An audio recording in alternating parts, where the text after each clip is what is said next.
Last night at 2:17 a.m., every child from Mrs. Gandy's class woke up, got out of bed, went downstairs, opened the front door, and walked into the dark. And they never came back. When all but one child from the same class mysteriously vanish on the same night at exactly the same time, a community is left questioning who or what is behind their disappearance. This is going to be spoiler-free and probably mainly vague for a lot of details because you deserve the same option to go into this blind just as I did. Only difference is I'm going to let you know if Weapons is awesome or if it sucks. Now, we've got Julia Garner and Josh Brolin as stars. Now, there are several other actors in this, but to keep some surprise, not going to name them. The premise is exactly how this review started. We got a bunch of kids who just disappeared one night after they all went outside and did a combo Naruto and airplane run out into the dark. Now, the story then picks up a little later as the mystery is still unsolved. Julia Garner is Miss Gandy, the teacher whose class disappeared. And now she's the town pariah, with all of the parents looking at her as some sort of suspect. Garner is fantastic, like she pretty much always is, duh. But she is mournful and grief-stricken, but also somehow manages to get in her own way at times and exacerbate situations, even if she means well. And for anybody who saw Fantastic Four and then wished we'd gotten more of Garner, we get so much of her here, and it is wonderful to see her range. She crafts Gandy to be somewhat sympathetic, but also one who doesn't always have the best judgment, creating a character who we want to root for, and should, but sometimes need her to stop also. Josh Brolin is great as ever, playing a more supportive role through a lot of this before transitioning into one of the mains. And he's an angry and grieving father of one of the kids who ran out into the night, and while he has a lot of rough edges, the character's endearing because we know exactly what his situation is. Zach Kreger, who wrote and directed this, uses a little familiar storytelling device as he did in Barbarian. There are chunks of the story that we see before watching the same events, but from somebody else's perspective. Now, thankfully, these aren't repetitive. Instead, quickly touching on scenes that we've already watched to give some context within time, but then we watch entirely new sequences unfold. Now, at first, it may feel a bit choppy because we're only getting portions of the plot and then we shift to another character. But go with it, because they all connect, and they're shown in a way that keep the timeline moving despite some tiny overlap.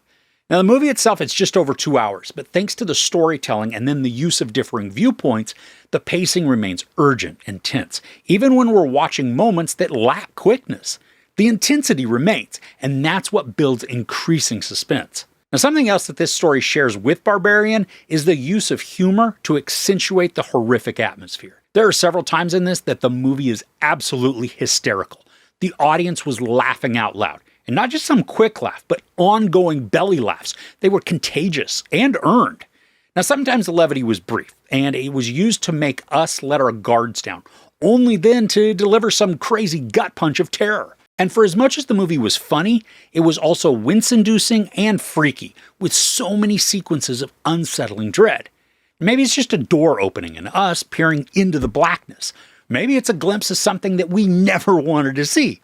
All of the imagery is creatively executed to produce chills, squirms, sometimes unhinged fear. I think what helps to make this as atmospheric as it is first comes from all of the performances. Every character, for at least the majority of the story, they're somewhat subdued. Even with an irate father like Brolin, there are way more scenes of him sulking and sinking into his sadness. This overwhelming melancholy, combined with patient and restrained emotional delivery of the actors, builds out the ever-increasing ominous vibes that then allow us to experience the disquiet without actually knowing what's truly causing it. And for as reserved as the storytelling is for the first half of the movie, we are also treated to some hair-raising, fast-paced, ultra-violent action. And the camera places us right into the fray, so that we get a taste of the adrenaline and then the fervor that the characters are displaying.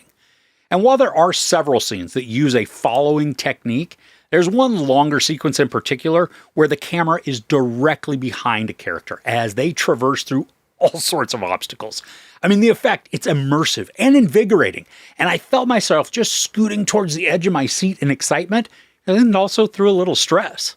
There's a ton of imagery within the film, and while some of it can clue us into what's going on, it more so works to provide the context for understanding once reveals are given to us. And now that I have seen it once, I can't wait to watch it again, knowing all that happens so that I can focus way more on all the small details that are scattered throughout. And with that said though, I can see how some of the reveal can feel a bit out of left field, especially because we're not actually given reasoning for certain aspects, instead just being shown how they occur. And we can also get more meaning from a bunch of context clues within the dialogue, but for anybody who prefers a more nailed down explanation, this isn't going to outright provide it. Weapons has been my most anticipated film for this year. It did not disappoint. The mystery is engaging and curious. The surprise comedy complements the horror and thrills rather than breaking the mood. The performances are spectacular, and although I doubt many awards are going to degrade themselves to give a win to something in the horror genre, Julia Garner absolutely deserves all the accolades for what she brings to the story and her character.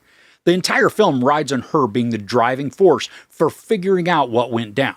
She's the grounding, the sympathy, even the suspicion, everything we need for a hero or villain to carry the story. And then there are the thriller and eventual horror elements that are expertly placed, not only within the pacing, but also through the visuals that work to make us writhe in our seats and squeal with discomfort, while simultaneously laughing or covering our eyes. Zach Cregger once again delivers an odd mix of genres that are balanced effectively to craft a story that's layered, complex, wildly enjoyable, grotesque, and all-around bat-crap crazy.